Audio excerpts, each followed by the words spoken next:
Hi everyone, I'm Ruben from Kids Read to Kids, and today I'm going to be showing you how to make an origami dog to put in your worry box. So, let's get started.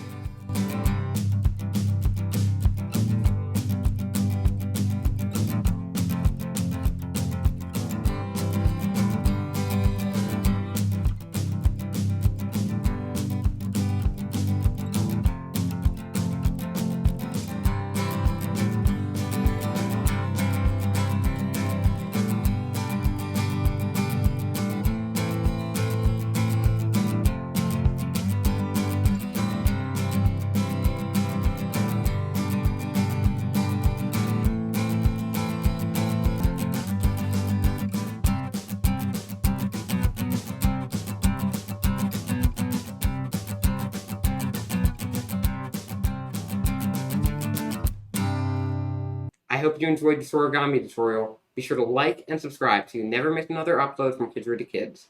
I'll see you next time.